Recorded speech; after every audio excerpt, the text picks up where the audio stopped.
What's up, guys? Today I'm gonna be unboxing uh, and giving you my first impressions on Dior Eau Sauvage Extreme.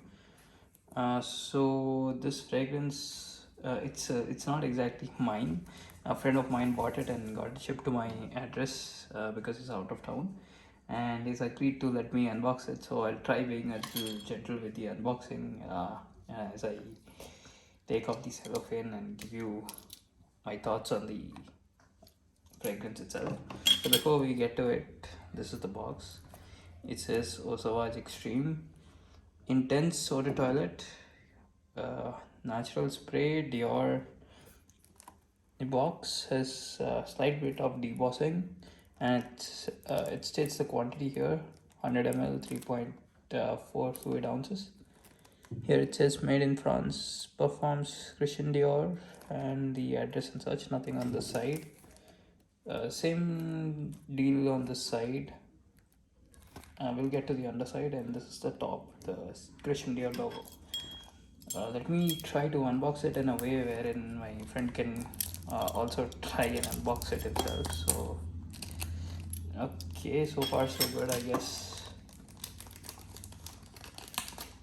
We try to not tear the cellophane. It looks like I was a success in this endeavor. Put this to the side. Oh yeah, so this is the box. Regulatory information on the bottom, also the batch code. Let's see, it's 0H01. From what I checked, this was 2020 batch code, 2020 April. So yeah, I know nothing about this fragrance. I've just tried the Eau Sauvage Parfum a few times. That's not really my jam, although I'm coming around to it. Let's see, this is similar because I just remember that off of memory. Nothing else in the box as such. Here's the bottle itself. Okay, so this is the front of the bottle. Is it a see-through bottle? Yeah, you can barely see through it. If you shine a light on the back of it, you can see through it. Otherwise, it's a jet black bottle. Very nice texture. I think it's the same as the remaining Eau Sauvage flankers. Other than that, it says Eau Sauvage Extreme. I keep wanting to say Eau Sauvage Parfum, but this particular flanker isn't exactly very well known. So Christian Dior Paris and other stuff on the back, that is the quantity or toilet intense, address of Christian Dior in Paris, 100 ml.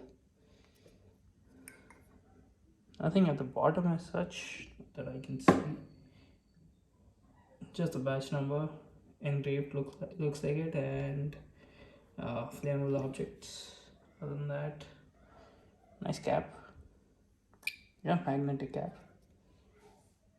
Nothing on the underside of the cap looks like. Oh no, there is a CD on the underside of the cap. Let's see if I can capture it.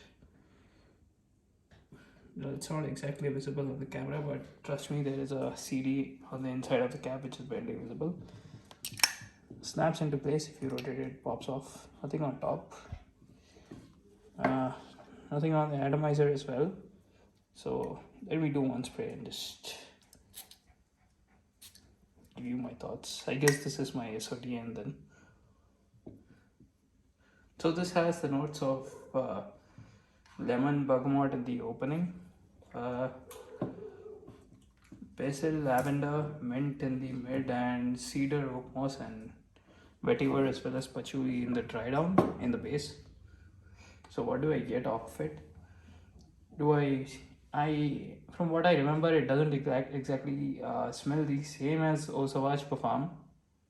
Though if you sprayed them side by side, perhaps you could pick out that there is a similarity between them. However, I feel like it is different enough to the point where you can own both of them and not be a redundant purchase. I'm not sure as to what the performance is on this line in particular. My friend tells me his 2017 bottle of Eau Sauvage Parfum lasts him the entire workday and then some. So I assume the Extreme is about the same. The opening is very green and lemony, although it's not particularly childish, juvenile. or anything like that. It's not as mature as the perfume, but it's not exactly for a teenager either. So this particular fragrance was released in 2010, and the perfumer is François Demachy, but I think the original was released in 1984, 85. So I believe it's his interpretation on that particular fragrance, or it might be a new formula altogether. There's a bit of basil is what I'm picking up on this. So the reason I can pick out that note in particular is because I have owned this fragrance with this particular note in its breakdown, which was Memo Ocean Leather. I wasn't a fan of that fragrance in general, but I think it is the lavender here is making it much more tolerable. So other than that, seasons, of course I can't comment on the performance since I just unboxed it. Seasons, I'd say it's an all year round office safe fragrance. Uh, I think anyone between the mid 20s to whatever age can use this. Not exactly for kids in college. Quite nice, I'd say. Definitely worth owning if you care about the Eau Sauvage lineup. This isn't exactly a fougere, which is what the parfum version of it is. Though I would say it's a take on fougere.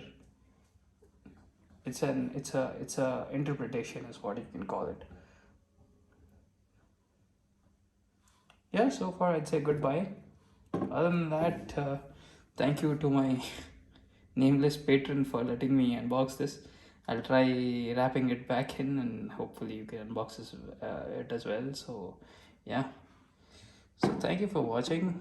I guess it's a little bit for less talked about fragrance. So that's about it. Like and subscribe. Peace out.